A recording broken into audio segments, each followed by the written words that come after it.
കൊല്ലത്ത് ബസ് കാത്തുനിന്ന കോൺഗ്രസ് നേതാവ് നാസറിനെയും KSU നേതാവായ മകനെയും പോലീസ് മർദ്ദിച്ചെന്ന പരാതി. കൊല്ലം ഈസ്റ്റ് SI സുമേഷ് മർദ്ദിച്ചെന്നാണ് പരാതി.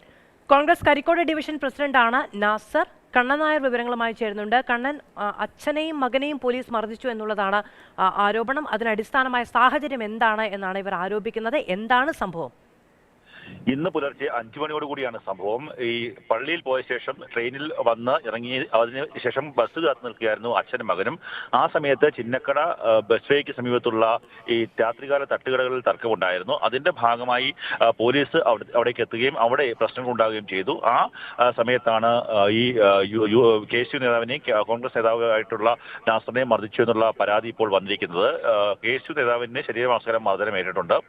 ഇപ്പോൾ ജില്ലാ ആശുപത്രിയിൽ ചികിത്സ തേടിയിരിക്കുകയാണ്. സംഭവവുമായി ബന്ധപ്പെട്ട് KSU പ്രവർത്തകർ കമ്മീഷൻ ഓഫീസിലേക്ക് മാർച്ച് നടത്തി. അതിനുശേഷം കൊല്ലം ACPയുമായി അവർ ചർച്ച നടത്തി. അതിന്റെ അടിസ്ഥാനത്തിൽ നടപടി ഉണ്ടാകും എന്നുള്ള ഉറപ്പ് KSU പ്രവർത്തകർക്ക് ലഭിച്ചു. അതിനുശേഷമാണ് ഈ സമരം അവസാനിപ്പിച്ചത്. സംഭവത്തിൽ സ്പെഷ്യൽ ബ്രാഞ്ച് അന്വേഷണം ആരംഭിച്ചിട്ടുണ്ട്. കൊല്ലം ACPയോട് Kollam city police commissioner Kiran Narayanan report ആവശ്യപ്പെട്ടിട്ടുണ്ട്. ഇന്ന് വൈകിട്ട് അല്ലെങ്കിൽ നാളെയോടുകൂടി നടപടി ഉണ്ടാകുമെന്നാണ് നമുക്ക് പോലീസിൽ നിന്ന് ലഭിക്കുന്ന വിവരം.